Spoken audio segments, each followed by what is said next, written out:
At the border of the Promised Land, Moses spoke the final words of his life. But something powerfully captures the attention of those who study the Torah. The Book of Deuteronomy speaks with a different voice.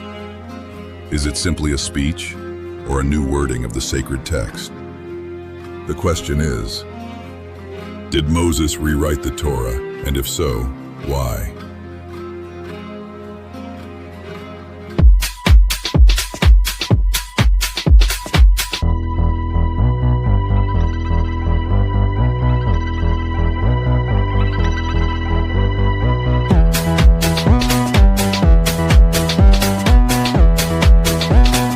Shalom, shalom. Welcome back to your channel, La Mishnah TV. Today we begin our study of the fifth and final book of the Torah, Devarim, or Deuteronomy. And a question arises here that very few dare to ask aloud. And when someone finally does ask it, it tends to cause discomfort among both believers and scholars. What if Moses, in this book, rewrote the Torah? Think about it for a moment. If that were true, it would completely change how we understand one of the most influential texts in history. But wait, before answering too quickly, we need to define what rewriting actually means, because that is where the problem begins. Many people hear that phrase and immediately picture Moses sitting there correcting God's text, crossing out verses and adding his own ideas, like a modern editor reviewing a manuscript. Is that really what happened? Or are we projecting 21st century concepts onto an event from over 3,000 years ago? Now comes the truly uncomfortable part. If you read the first 4 books of the Torah and then open Devarim, you will notice something impossible to ignore. The tone changes, the narrative changes, the voice changes. We no longer constantly hear the classic phrase, "and the Lord spoke to Moses," saying. Suddenly, it is Moses who speaks for entire chapters. He recalls, interprets, exhorts, repeats, explains, and at times even presents details that differ from events we already knew. So an inevitable question arises. Is Moses simply reminiscing? Is he interpreting? Is he expanding? Is he rephrasing God's words in his own language? Or are we looking at a book written much later by authors who put their own ideas into Moses' mouth? For centuries, this latter possibility has been one of the most controversial claims in modern biblical criticism. Meanwhile, traditional Judaism has firmly maintained that the Torah is of divine origin. These seem to be two irreconcilable positions. But here is the surprise.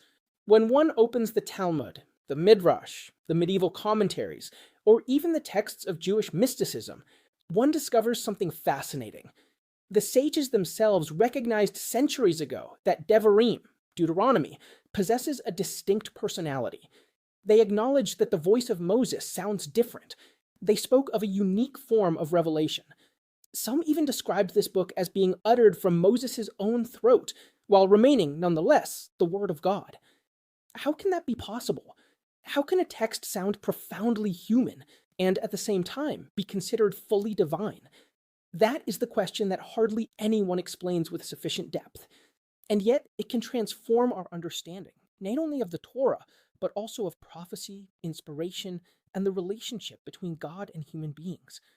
For perhaps the true debate was never whether Devarim is divine or human. Perhaps that is a false dichotomy. Perhaps the right question goes much deeper. What happens when the voice of God completely permeates a prophet's consciousness? Where does Moses' personality end and the divine word begin? Or can both coexist without contradiction? In this class, we will not repeat easy answers, nor shy away from difficult questions. We will explore rabbinic sources, the great medieval commentators, the mystical tradition, and the arguments of contemporary academic research. We will compare evidence, analyze texts, and discover why Devarim remains, after millennia, one of the most debated books in the entire Bible. And let me tell you this, the answer will likely challenge some of your certainties, but it will also deeply enrich the way you read the Torah. I am Abel Flores, journalist and founder of La Mishnah TV. Thank you very much for studying with us. Before we begin, I invite you to subscribe to our channel hit the like button, and visit our website at lamishna.com. Now let us turn to the text itself, for here we encounter the first great enigma. And interestingly, one need not look to modern theories to find it. The question arises from the Torah itself. Devarim begins with a phrase that completely shifts the scene. The text states, "These are the words that Moses spoke to all Israel." Observe carefully what has just occurred. It does not say, "These are the words that God spoke to Moses." It says, "These are the words that Moses spoke." The protagonist no longer appears merely as the recipient of revelation. He is now the speaker.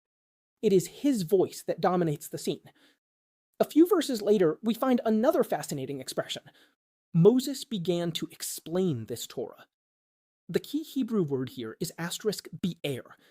In Hebrew, it does not mean to invent, substitute, or write a new Torah. It means to explain, clarify, elaborate, or make understandable. It is the language of a teacher, taking a known teaching and expounding upon it with greater depth. The great commentator Ramban explains precisely this. Moses was preparing a new generation, the one about to enter the Promised Land. He was not delivering a different Torah. He was teaching how to live out the Torah within a new historical reality. But here, the matter becomes even more interesting.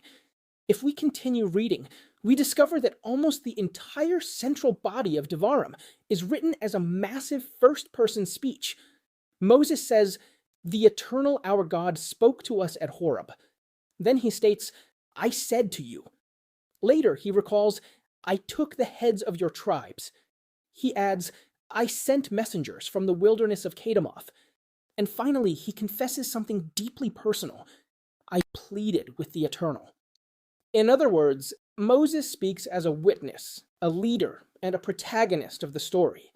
He is remembering, interpreting, and teaching based on his own experience. This stands in stark contrast to the dominant style of Exodus, Leviticus, and much of Numbers, where a formula is repeated time and again, like a seal of authority. "And the Eternal spoke to Moses, saying." In those books, the primary voice is God's. In Devarim, by contrast, we hear Moses' voice throughout long chapters. Does this mean the book ceased to be divine revelation? Not so fast. For Devarim itself introduces another element that often goes unnoticed. Although Moses speaks in the first person, the book also features an external narrator who describes the scene. It begins by saying, "These are the words that Moses spoke." Later, it states, "Moses wrote this Torah." Then it adds, "Moses went and spoke." And finally, it recounts, "Moses, servant of the Eternal, died there." Who is saying all this? Clearly, it is no longer Moses speaking about himself. And here lies the book's true literary challenge.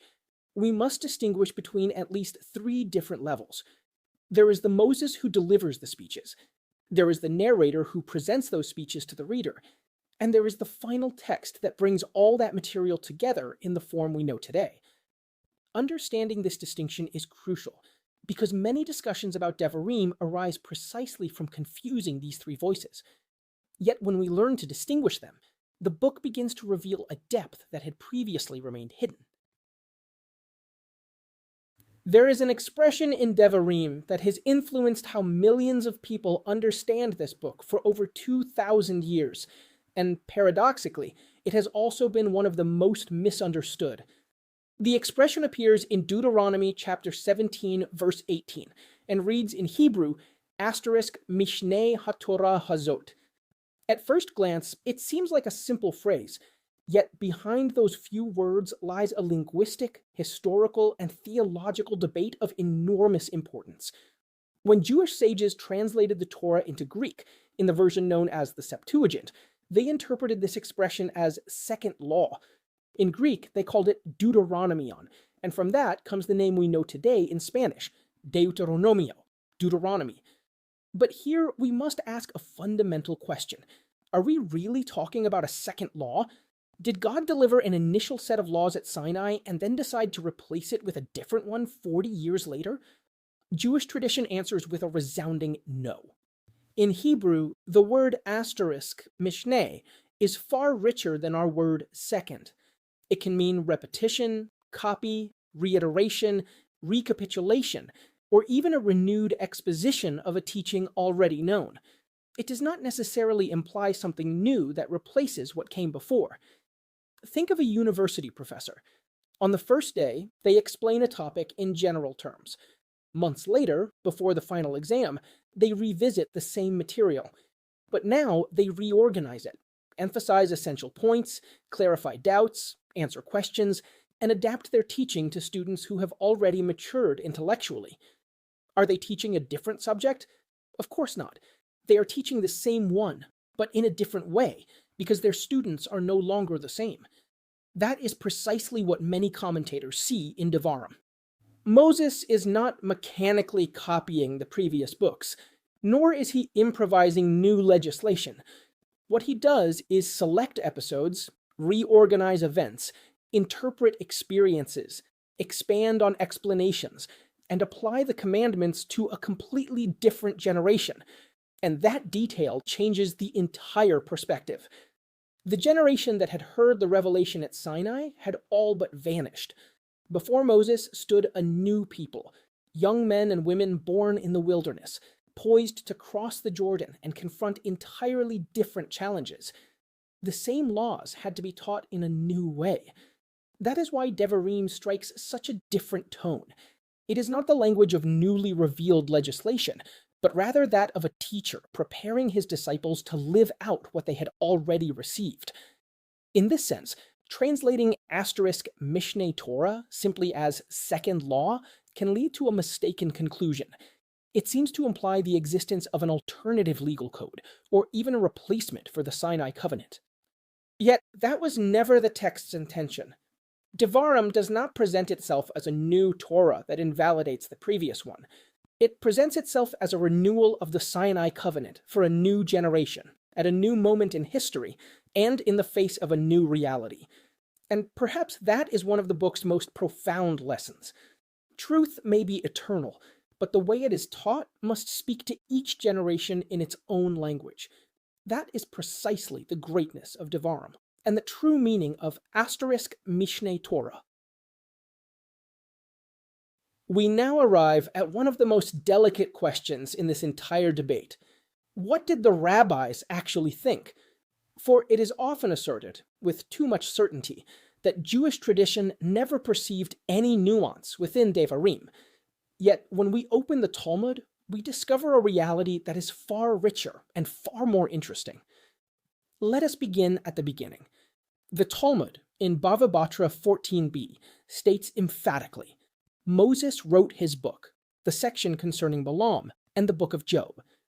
Traditionally, the phrase his book has been understood to mean the Torah. In other words, the fundamental position of Rabbinic Judaism is clear. The Torah was written through Moses. However, a fascinating discussion immediately arises. What about the final verses of Devarim, those that recount the death of Moses? Here, the sages did not conceal the problem. On the contrary, they debated it openly. One opinion, attributed to Rabbi Yehuda or Rabbi Nehemiah, holds that Moses wrote the Torah up to Deuteronomy chapter 34, verse 4, and that the final 8 verses were written by Joshua after his master's death. This seems like a logical solution. After all, how could anyone write an account of their own death? But then another, even more surprising opinion emerges. Rabbi Shimon responds that the Torah could not be delivered incomplete. Thus, he states, up to this point, God spoke and Moses repeated and wrote. From this point on, God spoke and Moses wrote with tears. What a powerful image! According to this interpretation, Moses wrote even the account of his own death because God revealed it to him prophetically. He was not recounting a memory, but writing a future that had not yet come to pass, with tears in his eyes. Consider the significance of this debate. The rabbis acknowledged the literary issue. They neither ignored nor concealed it. Yet they effectively limited the discussion to those final verses. At no point did they question that the main body of Devarim was transmitted through Moses. However, tradition goes even further. The Mishnah in Sanhedrin 10:1 lists those who forfeit their share in the world to come, and includes anyone who claims the Torah does not come from heaven. And the Talmud in Sanhedrin 99a makes that statement even more emphatic. It asserts that even someone who maintains that the entire Torah comes from heaven, except for a single verse that Moses supposedly spoke on his own initiative, is treating the divine word with contempt. It is a forceful declaration. It would seem to close the discussion entirely. It would seem to imply that Moses added absolutely nothing of his own initiative to the sacred text. But this is where the story takes an unexpected turn. For in another passage of the Talmud itself, we find a statement that seems to point in the opposite direction. It states there that certain words in Devarim were spoken by Moses on his own. How can that be?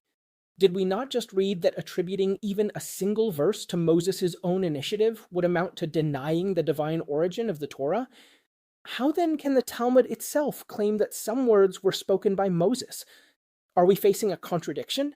Were the sages mistaken? Or perhaps the expression on his own does not mean what we imagine? That will be precisely the next piece of the puzzle.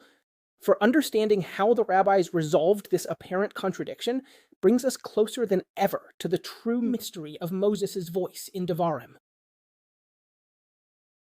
And now we come to what is arguably the most puzzling text in this entire discussion, a passage so brief that it has spawned centuries of commentary, debate, and misunderstanding. The question is simple. If the entire Torah originates from heaven, why does the Talmud itself seem to suggest that a portion of Devarim, Deuteronomy, was spoken by Moses from his own mouth? The source is found in Megillah 31b. There, the sages discuss a seemingly technical matter, how the curses in the Torah should be read aloud in public.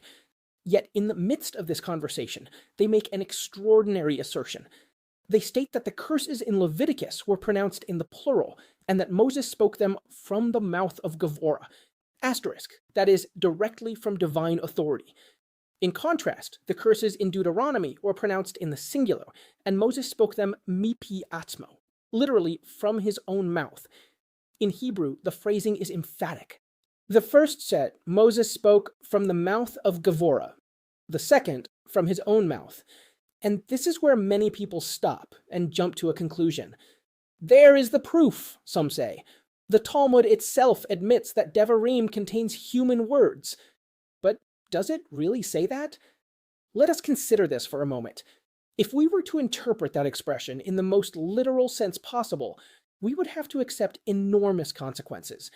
We would have to say that Moses invented those warnings on his own initiative, that God did not necessarily approve them, that those words became part of the Torah solely through human decision, and even that Devarim would hold less authority than the rest of the Pentateuch.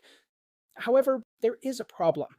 All of that directly contradicts another teaching found in the Talmud itself.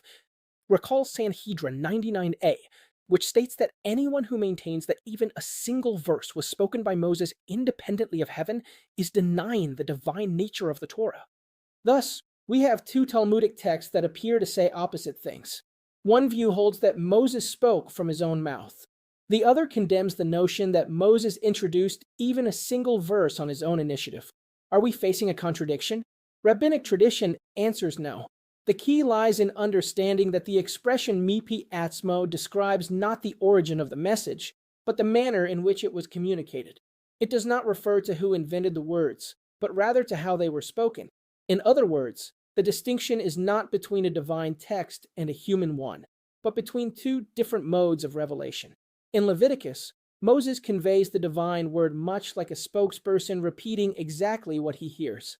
In Deuteronomy, Devarim, by contrast, that same divine word passes through the prophet's consciousness, language, experience, and personality. The voice we hear is authentically Moses's, yet it still expresses the will of God. And that difference is profound, for it means that the Talmud is not diminishing the authority of Deuteronomy.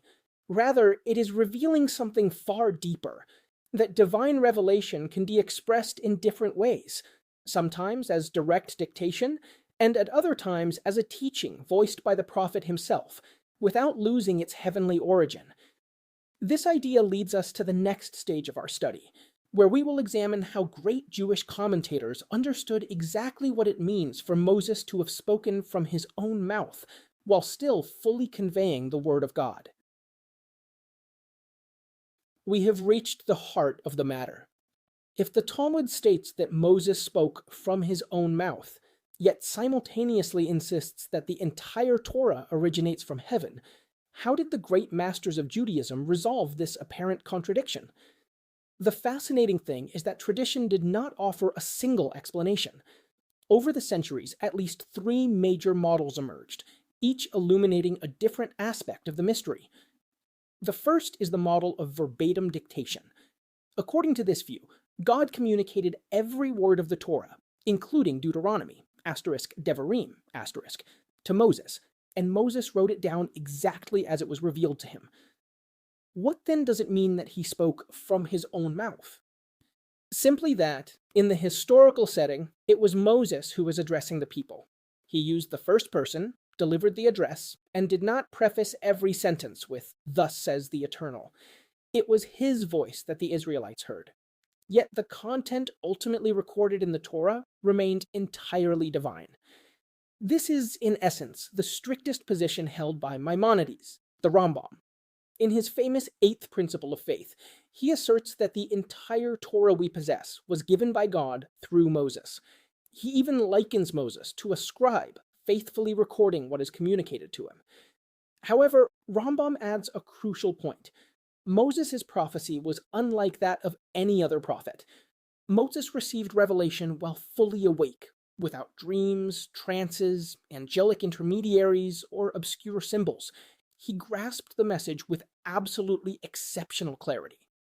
From this perspective, Deuteronomy is not a case of elevated human inspiration, but rather the very same divine revelation transmitted through Moses' unique level of prophecy.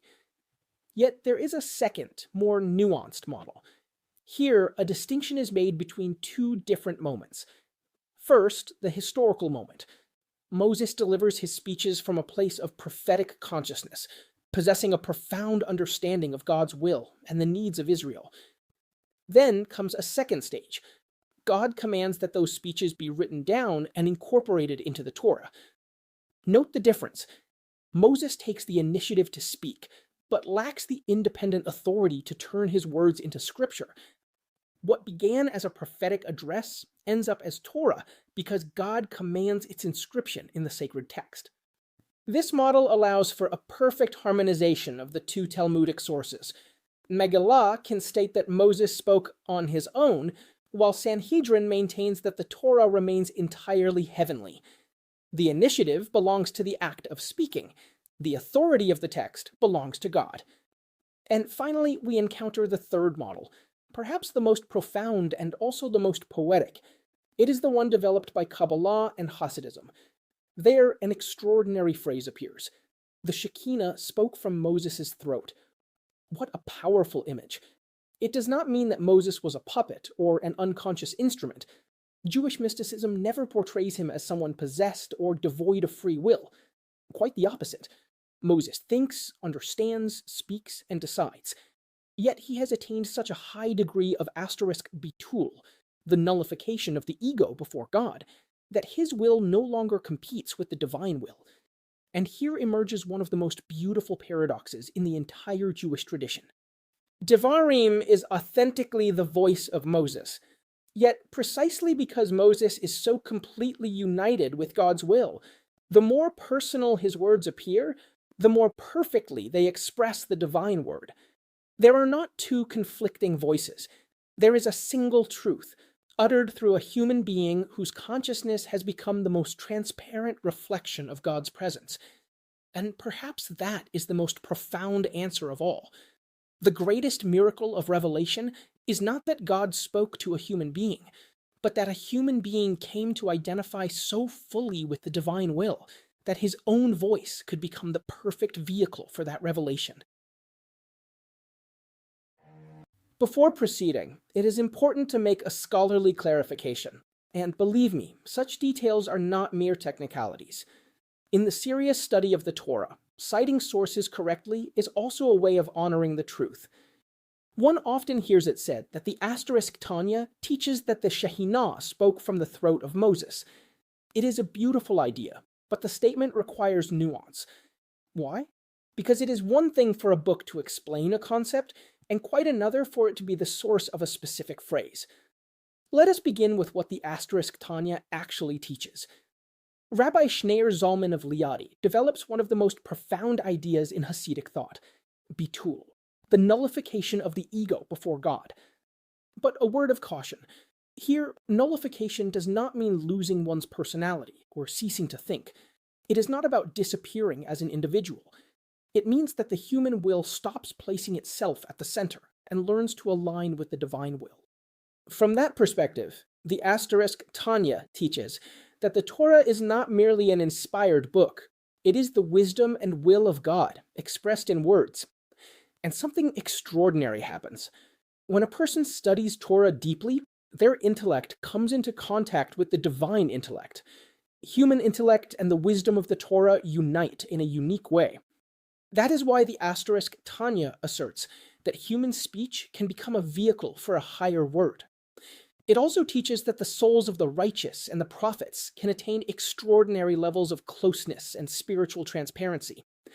These ideas appear notably in chapters 4 and 5 of asterisk Likutei Amarim, where the union of man with the divine will through the Torah is explained. In chapters 33 through 35, regarding bitul and the divine presence, in chapter 53, concerning the Shekhinah and the Torah, and also in asterisk Igeret HaKodesh, letter 25, where the author reflects on human speech and its relationship to the speech of the Shekhinah. So far, everything is correct, but now a point of historical precision. The famous expression, the Shekinah spoke from the throat of Moses, did not originate in the asterisk Tanya. Its roots go back much further. It stems from the Kabbalistic tradition associated with the asterisk Zohar, and was subsequently adopted, developed, and enriched by numerous Hasidic masters. So what does the asterisk Tanya actually contribute? One might say that the asterisk Zohar provides the image, while the asterisk Tanya offers the philosophical explanation of how that image is to be understood. The Zohar asserts that the Shekinah spoke through Moses. The Tanya elaborates on the metaphysics of asterisk bitul, self-nullification, demonstrating how a human being can become a vehicle for the divine will so transparent that their speech expresses the word of God without ceasing to be authentically human. And that distinction matters. For academic rigor lies not only in conveying sound ideas, but also in acknowledging their origins. Traditions engage in dialogue, mutually enrich one another, and evolve over time. Confusing one source with another may seem like a minor detail, yet it ultimately distorts the history of Jewish thought. Therefore, the most precise formulation would be this. The Tanya provides the spiritual and philosophical framework for understanding how the human voice can become a vehicle for the divine word. However, the celebrated image of the Shekhinah speaking from the throat of Moses belongs to an earlier Kabbalistic tradition, the classic formulation of which is found in the asterisk Zohar. And when each source is accorded its proper place, the teaching loses none of its power. On the contrary, it gains depth, clarity, and fidelity to the richness of the tradition. We now arrive at a question that could completely change the way we read Devarim, Deuteronomy. If its style is different, if Moses' voice takes center stage, and if the language seems far more personal, does that mean the revelation itself was of a lower order? The answer provided by Jewish tradition is surprising. Not necessarily. But to understand this, we must distinguish between concepts that are often conflated in modern language. The first is asterisk nevuah, prophecy. The second is asterisk ruach hakodesh, usually translated as divine inspiration. Although both terms refer to a relationship with God, they are not equivalent. Nevuah is prophetic revelation in the strict sense. It occurs when God communicates his word to a prophet. Ruach HaKodesh, by contrast, describes a different level.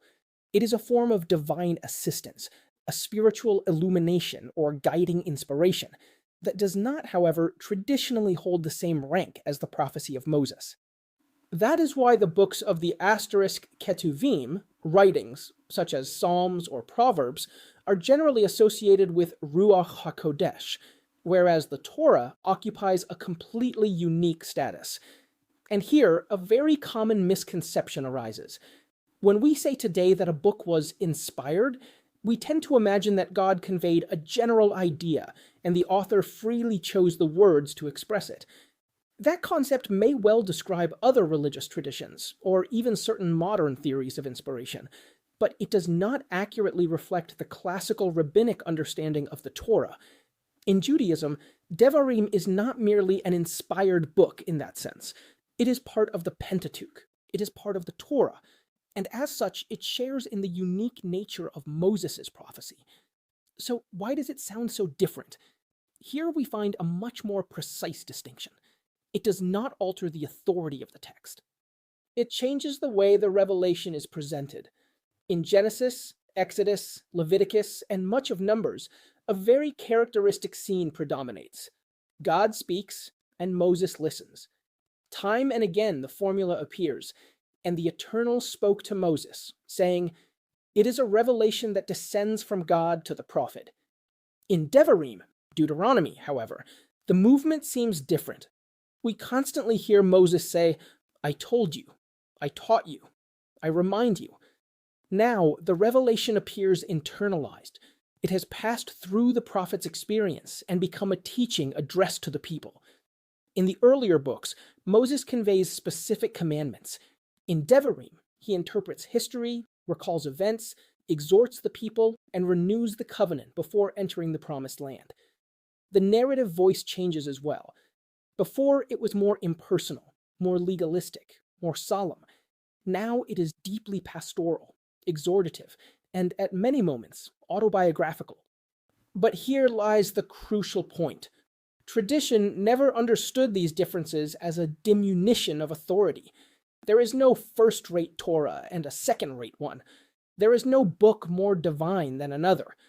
What changes is the way the same revelation reaches the people. We could say that in the earlier books, we witness revelation descending from heaven.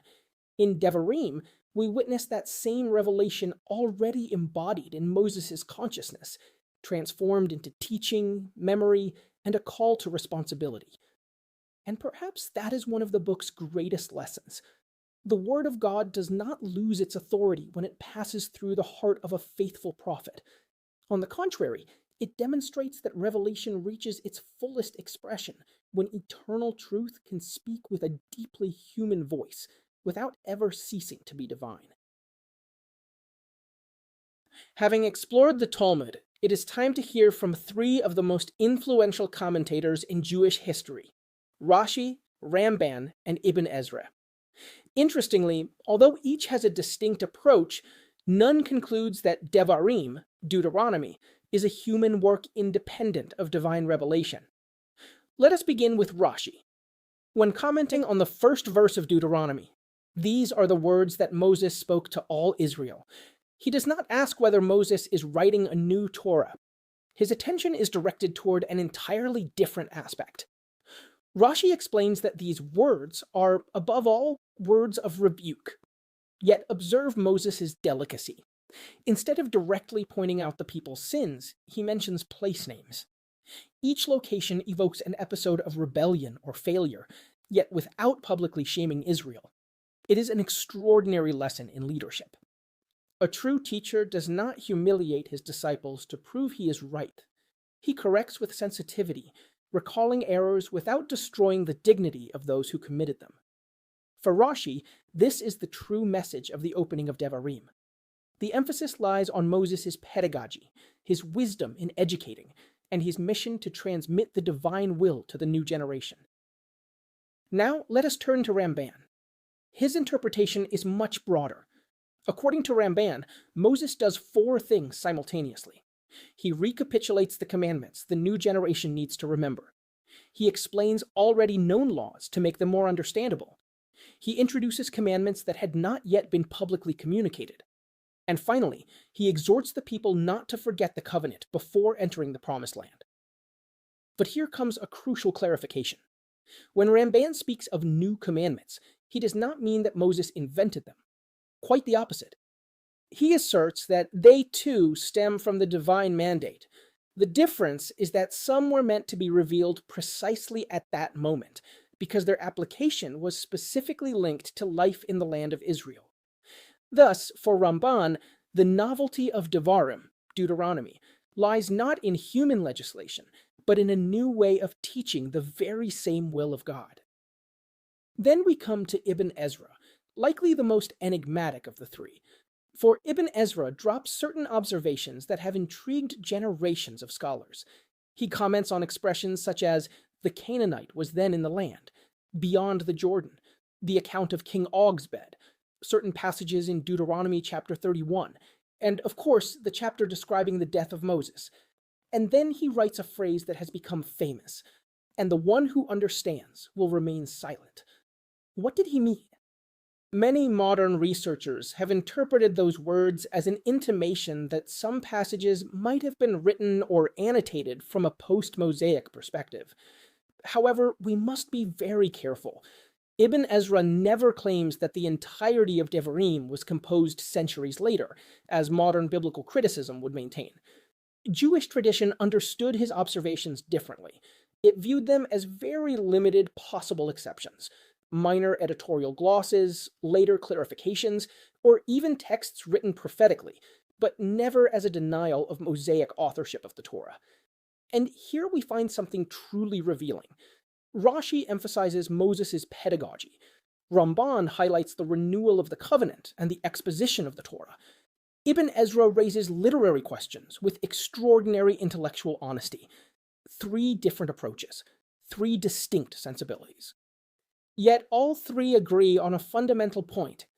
Devarim possesses a unique voice, deeply marked by Moses' personality, while remaining an integral part of the revealed Torah. Perhaps this diversity of interpretations teaches us another great lesson. Within the Jewish tradition, there has always been room to ask difficult questions, provided those questions stem from a sincere desire to better understand the Word of God. We now arrive at one of the questions that has sparked the most debate over the last 2 centuries. When we carefully read Devarim, Deuteronomy, and compare it with Exodus, Leviticus, and Numbers, we find differences. The major question is this: are these differences contradictions, or are they complementary perspectives? Modern biblical criticism tends to view them as evidence of distinct literary traditions. Classical Jewish interpretation, on the other hand, has sought to understand how these differences can coexist within a single revelation. Let us look at a few examples. The first is the 4th commandment, the Sabbath. In Exodus chapter 20, Sabbath rest is grounded in the creation of the world. God created the world in 6 days and rested on the 7th. The Sabbath commemorates the order of the universe. But when we come to Deuteronomy chapter 5, we find a different reason. There it says, "Remember that you were a slave in Egypt." So what is the true reason?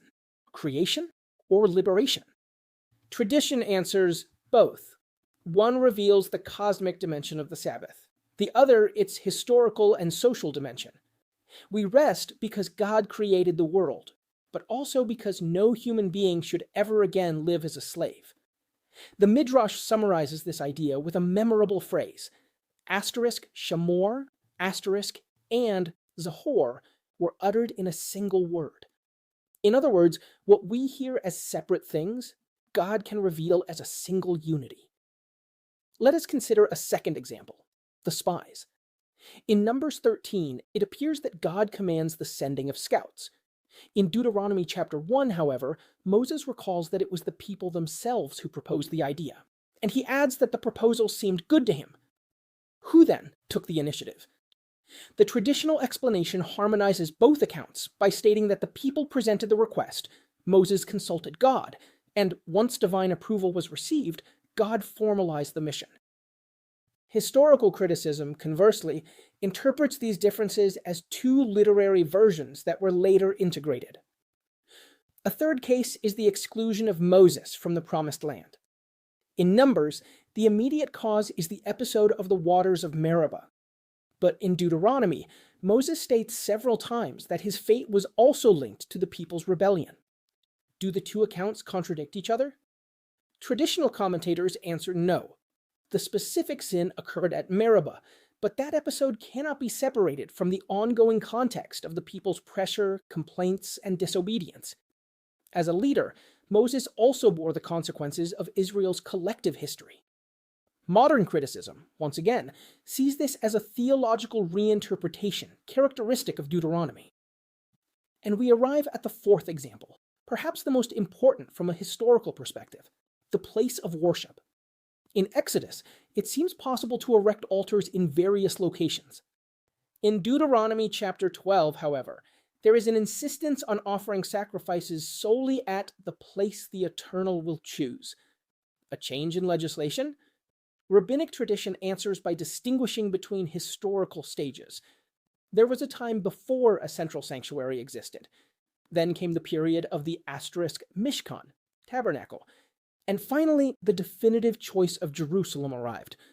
The legislation adapts to the people's historical development without breaking the continuity of the covenant. Modern criticism, conversely, views this centralization as one of the primary indications linking Deuteronomy to the religious reforms of King Josiah in the 7th century BCE. And here a fundamental lesson emerges. Differences exist. Denying them helps no one. The real question is how to interpret them. Are they signs of a revelation engaging in dialogue with varying historical circumstances? Do they represent the pedagogy of a teacher explaining the same truth from new perspectives? Or are they the result of later editorial processes? Our understanding of Devarim, Deuteronomy, changes depending on the answer we give. Yet one thing is indisputable. Far from weakening the study of the Torah, these questions compel us to read it with greater attention, depth, and respect for the richness of its multiple layers of meaning. After surveying the Jewish tradition, it is fair to ask the same question from another perspective. What does modern academic research say about Devarim? Here, it is worth starting by clearing up a very common misunderstanding. Many people believe that biblical criticism begins with the premise that the Bible is false. In reality, that is not its methodological starting point. Historical criticism does not begin by accepting revelation, but neither does it begin by denying it. It simply studies the text just as it would any other ancient document. To do so, it employs tools such as historical linguistics, the comparison of ancient laws, source criticism, redaction criticism, archaeology, the history of institutions, the history of religion, and the analysis of relationships between different texts. It is a historical method, not a confession of faith. From this perspective, modern research has moved away from the old idea of a single human author for the entire Pentateuch, and has begun to examine the possible involvement of various schools, traditions, and editorial processes spanning several centuries. However, there is an important point to note here. There is no single critical theory. Today, there is a broad consensus that the Pentateuch reflects a complex process of composition and development. Nevertheless, scholars continue to debate how many sources existed, when they were written, whether they were complete documents or partial collections, how much ancient material they preserve, and what role scribes played during the exile and the subsequent period. In other words, the academic debate is far from over. Now, when discussing Devarim, a specific letter often comes up that many have likely heard of, the letter D. In the classical documentary hypothesis, the Pentateuch was divided into several major sources: the Yahwist, identified by the letter J, the Elohist, E, the priestly, P, and the Deuteronomic, represented by D. Although that classical model no longer holds absolute sway today, the term D-source is still used to refer to the material characteristic of Deuteronomy. And why do many researchers link Devarim to King Josiah?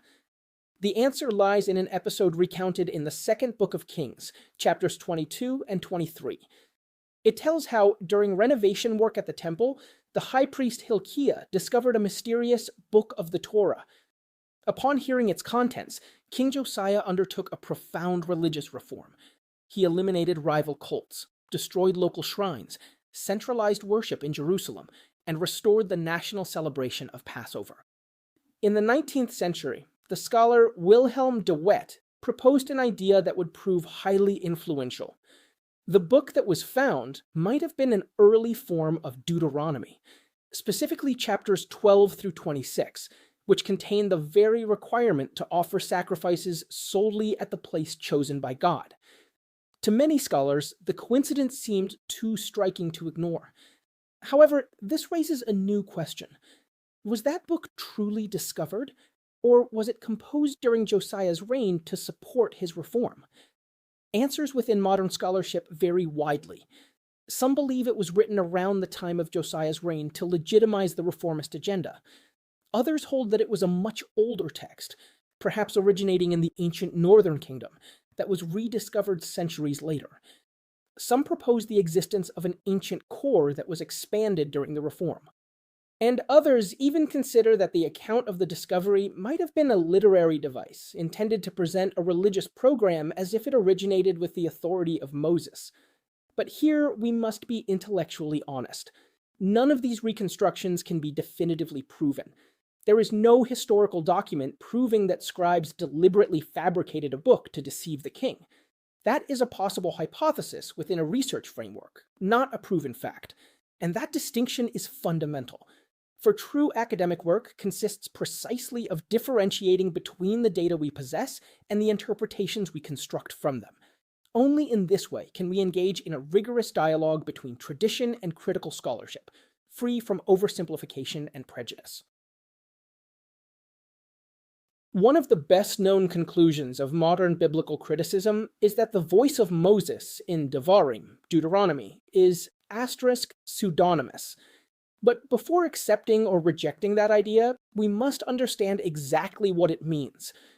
Today, when we speak of a pseudonymous text, we immediately think of a forgery. We imagine someone writing under another person's name to deceive readers. However, in the ancient world, the situation could be different. It was relatively common to present new teachings under the authority of a great teacher from the past.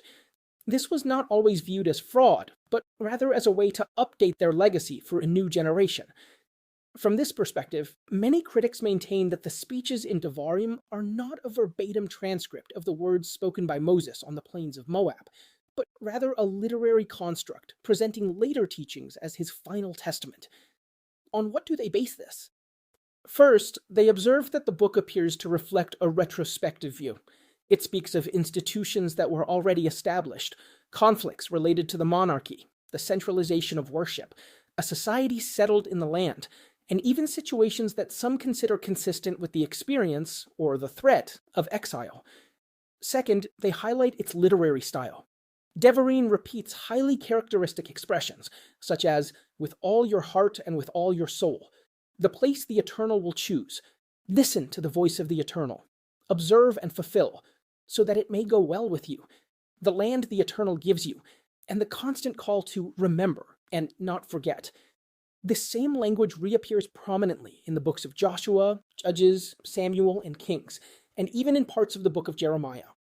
Finally, they point out that Devarim reformulates already known laws. Regulations regarding Hebrew servants, firstborns, festivals, or altars appear again, but with different explanations, adjustments, and applications. For critics, this may indicate a progressive development of the legislation. For the Jewish tradition, however, it demonstrates exactly the opposite, that Moses is explaining, deepening, and adapting the very same Torah for a new generation, without altering its divine origin. And therein lies, once again, the true point of debate. It is not the data that divide the two perspectives, but the way they are interpreted. After considering the stances of tradition and biblical criticism, an inevitable question arises. How do Jews today respond? The answer is simple. There is no single answer.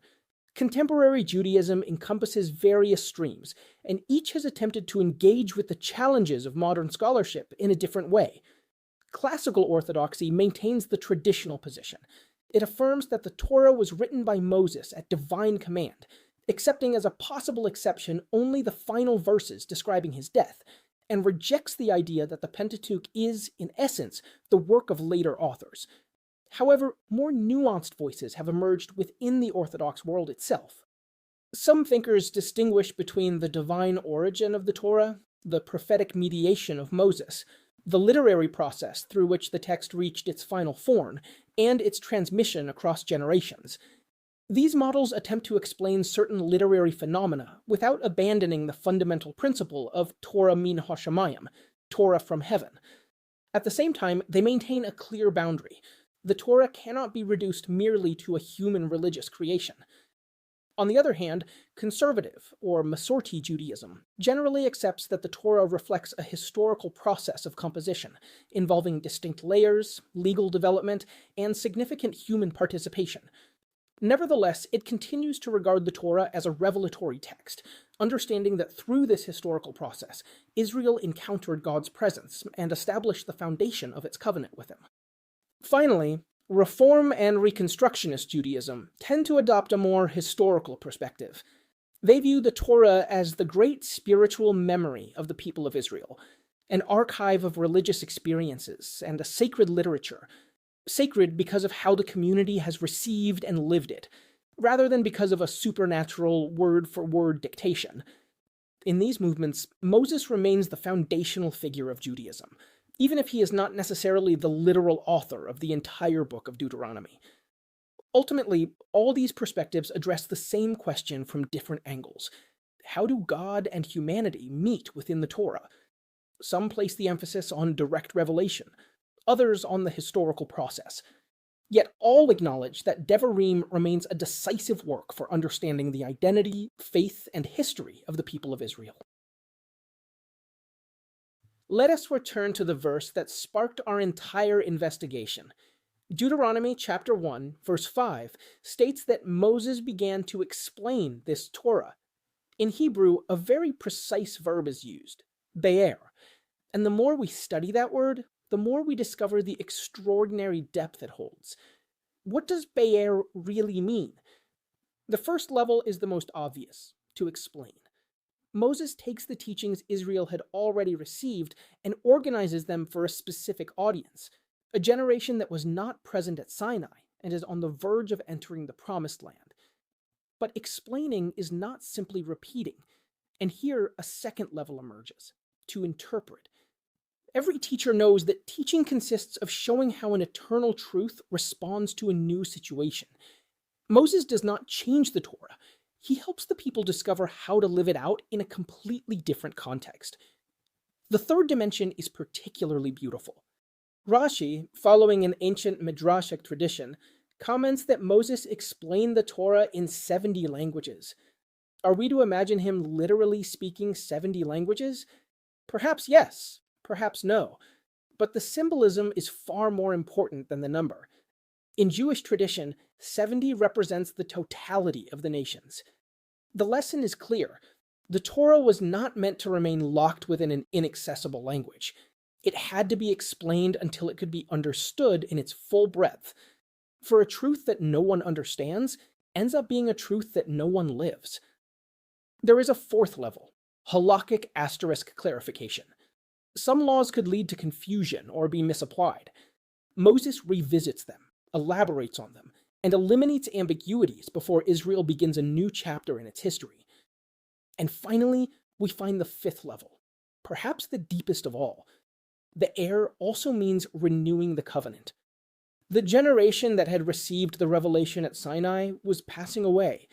Before Moses stood children and grandchildren who had heard about Sinai, but had not experienced it personally.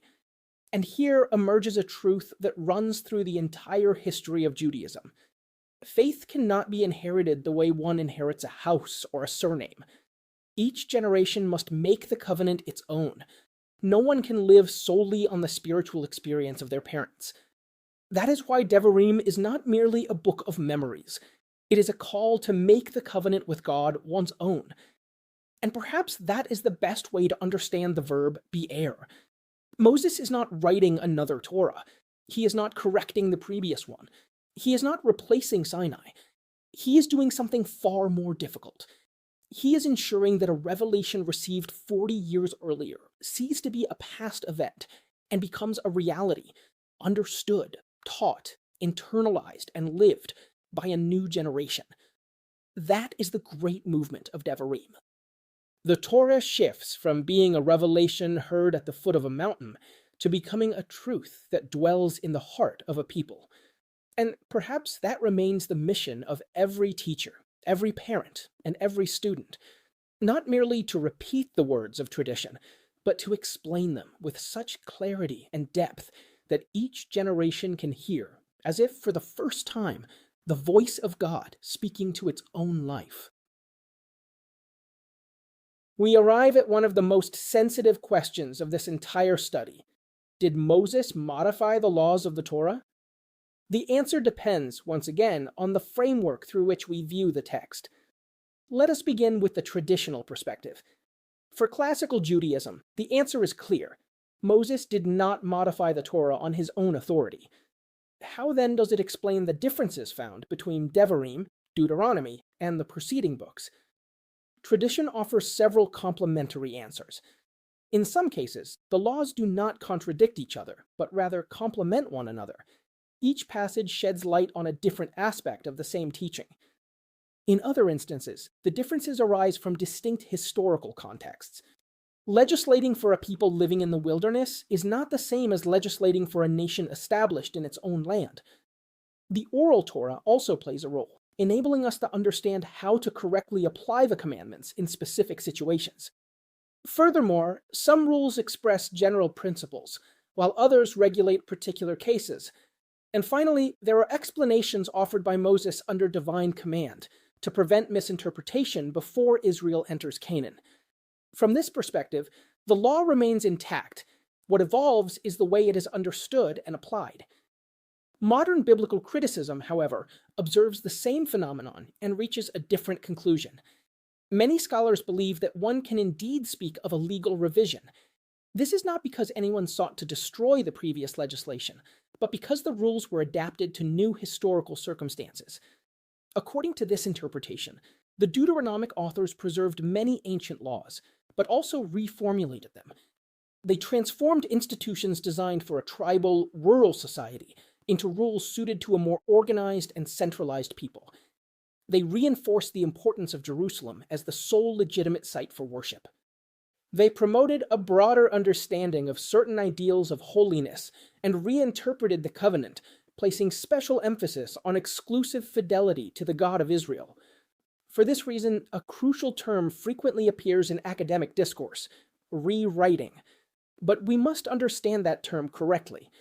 When specialists speak of rewriting, they do not necessarily mean that someone took the entire Pentateuch and rewrote it from scratch. What they generally propose is that earlier legal traditions were reinterpreted, reorganized, and developed to give rise to the book we know today as Deuteronomy. And here we find something very interesting. Both tradition and critical scholarship acknowledge the same fact. Devarim does not merely repeat earlier laws mechanically. The difference lies in the explanation. For tradition, Moses explains, expands upon, and applies a revelation already received by divine command. For critical scholarship, later authors reinterpret an inherited legal tradition to respond to new historical realities. In other words, both approaches agree that a process of deepening understanding is at work. What changes is the fundamental question: does this development occur within Mosaic revelation or within the historical evolution of Israel? And perhaps that is the most valuable lesson of this debate. The same evidence can be read through different interpretive frameworks. Understanding these differences does not necessarily force us to choose a side, but it does require us to study rigorously, distinguish between facts and interpretations, and approach the text with the humility of one who knows that the Torah always holds a deeper level of meaning. In recent years, a new tool has been added to the study of the Torah. It no longer stems solely from philology, archaeology, or history. It also draws upon computer science and artificial intelligence. It is called stylometry, and its goal is to statistically measure the style of a text. The concept is simple. Just as every person has a distinctive way of speaking, they also leave a pattern when writing, repeating certain words, favoring specific grammatical constructions, and developing a characteristic vocabulary. Today, algorithms can detect these patterns with surprising precision.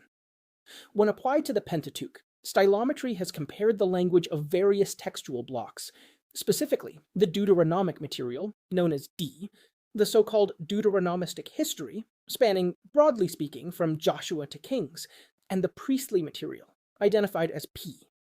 A study published in 2024 found that the language of Deuteronomy and that of the Deuteronomistic history show a much closer statistical affinity to each other than to the priestly corpus. In other words, the algorithms detect distinct linguistic profiles. However, we must avoid jumping to conclusions here. Stylometry cannot prove whether or not Moses wrote Deuteronomy, nor can it automatically identify a specific author or data text with absolute precision.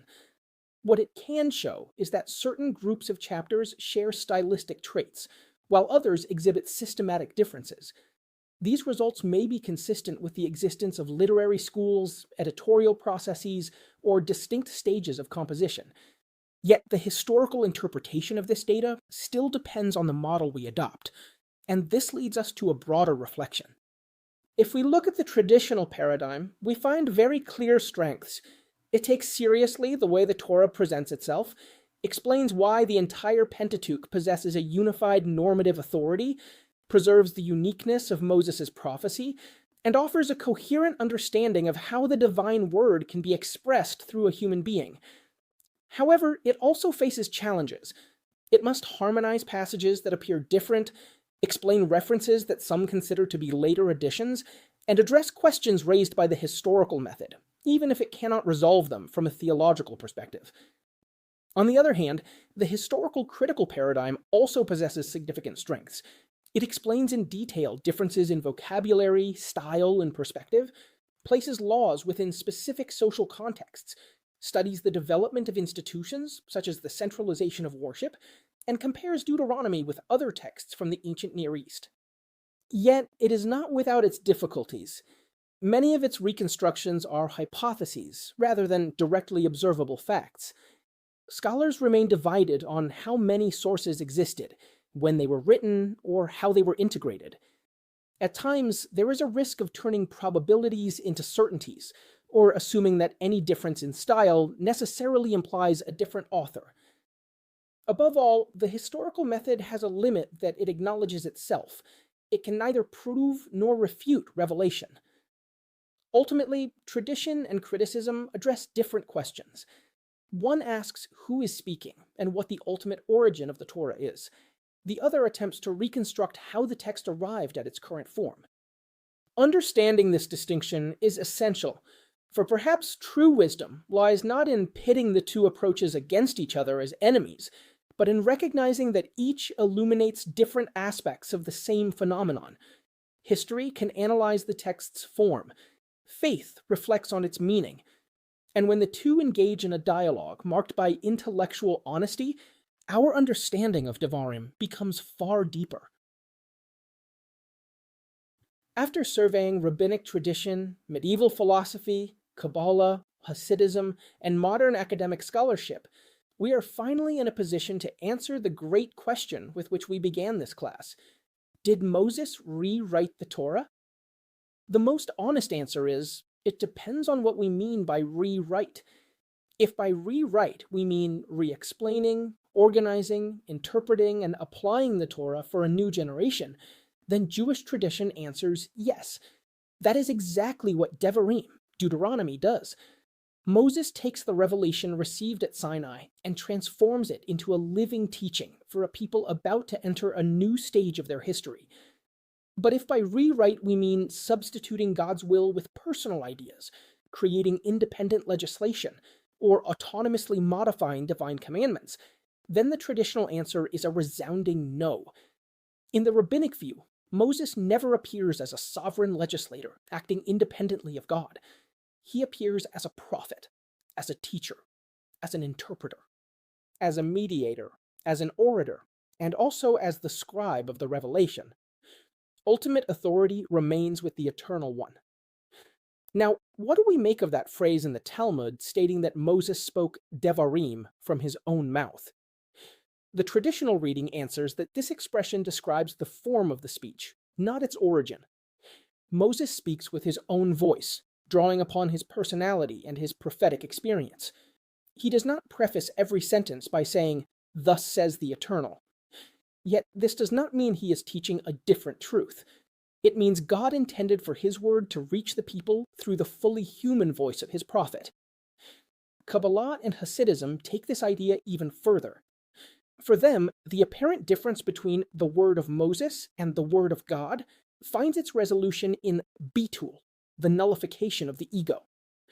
Moses truly speaks.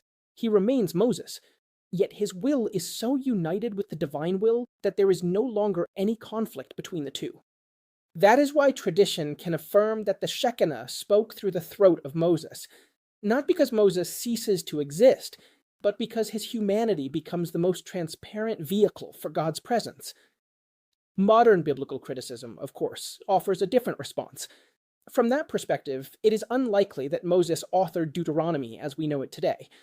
The book is seen as the product of ancient legal traditions, a Deuteronomic core developed over time, expansions made during or after the exile, and a final redaction that presents the entire program under Moses' authority. In this context, when the text states Moses spoke, it does not necessarily describe a literal historical event. Rather, it reflects a literary and theological strategy, intended to convey that these teachings belong to the legacy of Israel's great founder.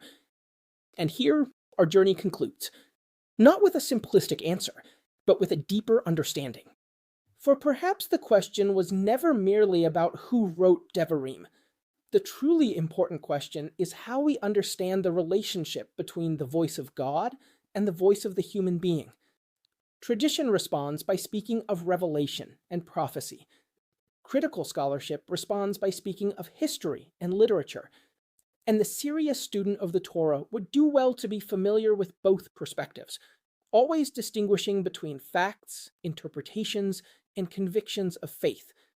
For only those who dare to listen to all the voices can appreciate the extraordinary richness of a book that, more than 3,000 years later, continues to invite us to think, to debate, and above all, to listen once more to the Word of God with new ears. After this journey, we can reach a conclusion that, far from simplifying the subject, does justice to its depth. The question was never simply whether or not Moses wrote Devarim. The real question has always been, what exactly are we asking? Speaking from within the Jewish tradition, the answer is clear and deeply nuanced. Devarim reflects a Mosaic mediation that is far more visible than in the preceding 4 books. In this book, we hear Moses' personality, his experience, his pastoral concern, and his teaching style. Yet that human presence does not imply that he created a different Torah or substituted his own will for God's. Quite the opposite. Moses receives the revelation, internalizes it, grasps its full depth, and then articulates it in his own prophetic voice to prepare a new generation. That human voice, precisely because it was adopted and ordained by God as part of the written Torah, carries the same divine authority as the rest of the Pentateuch. Modern biblical criticism, by contrast, poses a different question. It does not attempt to describe how revelation operates, but rather how the text might have taken shape from a historical perspective.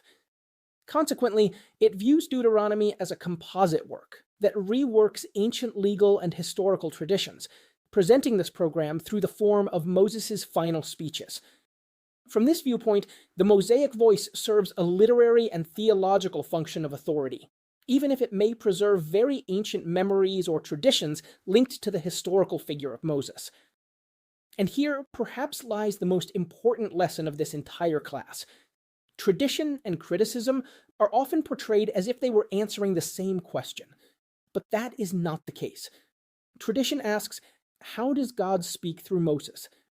Criticism asks, what historical and literary processes gave rise to this text? They are distinct questions. Conflict arises only when one discipline attempts to fully answer the question belonging to the other. History can study manuscripts, styles, contexts, and redaction processes, but it can neither prove nor disprove revelation. Theology can reflect on the Word of God and the spiritual meaning of the text, but it does not replace the work of historical research.